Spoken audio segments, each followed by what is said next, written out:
Each and every draft cycle, we get massive risers who come completely out of nowhere and get taken extremely high in the NFL draft. Texas already had a loaded offensive line, with Kelvin Banks, DJ Campbell, and Jake Majors all expected to be drafted in 2025, but out of the blue came right tackle Cameron-Williams, a player who has turned himself into a potential first-round pick seemingly overnight. But is he actually worth the hype that he's receiving at the moment? That is what we will be discussing in today's video. But hey guys, if you guys are new to the channel, consider hitting that like and subscribe button. Also, be sure to check out my Patreon page, where for $5 a month, you guys will get exclusive access to my draft board and scouting reports, where I have studied nearly 500 prospects and counting. I have in-depth reports on each and every player with stats, measurables, and all the information you need for the upcoming draft. I highly recommend checking it out. If you guys want more in-depth analysis, leave a comment and let me know which prospects you guys would like to see me talk about in a future video. And without further ado, let's take a closer look at Cameron-Williams.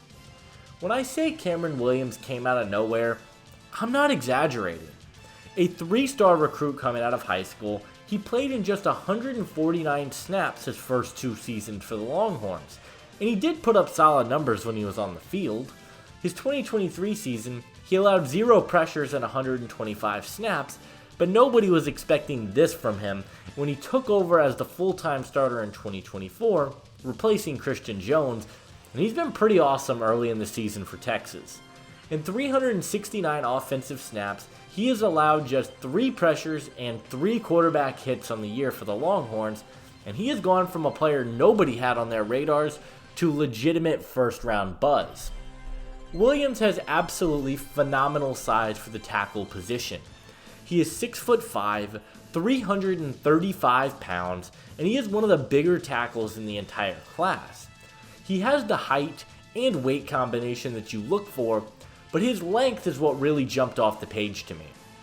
He has long arms and had great reach to get his hands on defensive players, and his frame as a whole was incredibly impressive. We have talked about this a few times with some of these tackles in the class, but I love tackles who play with a mean streak in the run game. Williams is incredibly explosive off the line of scrimmage, and he gets to the second level with quickness and intensity, looking to hit players and make a massive play. He plays super hard, and he does have that mean streak that I look for. He's super fluid in space and has some really solid quickness in the run game to make powerful blocks, get to the second level, and I love to see that from my right tackle. Bleacher Report put out an article on Cameron-Williams talking about where he profiles best at the NFL level, and in there they had a quote saying he has vice grips for hands. And I couldn't think of a better way to put that. His hand placement is absolutely remarkable, and he had some really nice plays in that regard. Once he got his hands on defenders, he was virtually impossible to be moved. He also did a really nice job of countering rushers' hands, and I like to see that. His hands are incredibly impressive for such an inexperienced tackle, and I think it's one of the most defining traits in his game. The biggest talking point and weakness many people are going to have with Cameron-Williams is the inexperience. He hasn't taken many snaps at the collegiate level, and he really doesn't have a bunch of reps against top-tier competition.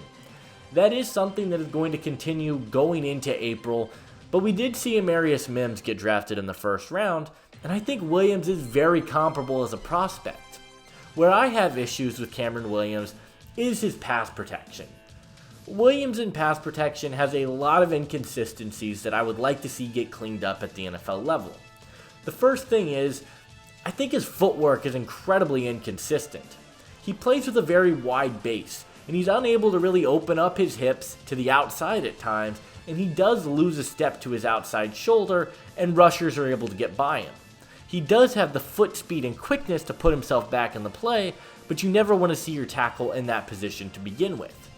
I also think he has very inconsistent anchor, and there were a number of times when he was easily pushed around by more powerful rushers, and he didn't really have the strongest footwork, and I also think he has the tendency to lunge a little bit, which is a common issue for taller tacklers, but it is something that I have noticed with Williams' game.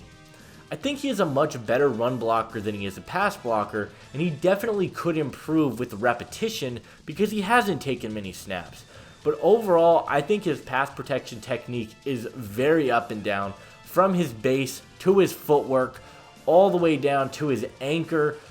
There's just a lot of inconsistencies there that I don't really think a lot of people are highlighting right now. I also think that Cameron Williams has a bit of a penalty problem. He already has 8 penalties in the 2024 season in just 6 games. That is something that I never want to see at the NFL level because it will get him taken off the field. Look at Jawan Taylor. He's a good tackle that can't stay out of his own ways and is constantly taken off the field due to costly penalties. He has to get that cleaned up if he's going to be a long-time starter in the league, which I think he can. Cameron Williams is flying up draft boards right now, and I'd be lying if I didn't say I didn't understand it. The production has been there despite the limited reps, but I see a lot more weaknesses in his pass protection than many people have talked about. He is a good tackle, and I do like him quite a bit. I think he's a good player who's going to be a great player at the NFL level, but I think he's quickly becoming one of the more overhyped prospects in the entire draft class. He's still a very raw player, and he's my number 10 tackle in the class at the moment. This is a solid tackle class, and while he does have more athleticism than a lot of the guys in front of him on my board, I think there are just some more pro-ready options at the top for me right now that are a little bit more technically sound. Williams is my number 93 overall prospect in the draft class. Williams would work best in a wide zone rushing scheme due to his athleticism and his ability to clear lanes in the run game. He has the athleticism to play both left and right tackle at the NFL, and he's a pretty versatile piece. While I do like him best in the run game as a run blocker in space, making plays and clearing lanes up ahead, I think he can bring a lot of value to a heavy play action offense as well, where it kind of gets him on the move and he's not necessarily stagnant in terms of his footwork. And I think that's where he's going to thrive in the NFL. Williams reminds me a ton of Chicago Bears right tackle Darnell Wright. Wright was a top 10 pick in the 2022 NFL Draft due to his elite athleticism, his mean streak in the run game, and his awesome size. And he has shown up at the NFL level in the run department. He's yet to really take the next step as a pass protector, but he has made some improvements from his time at Tennessee, and I think Williams profiles to being a very similar type of player at the NFL level. Cameron Williams is flying up draft boards. He has elite size, elite quickness, is a fantastic run blocker, and he shows some solid potential given the very limited reps he has gotten. Despite me being lower on him, the NFL values traits, and I think that Cameron Williams will be a top 50 pick in the 2025 NFL Draft.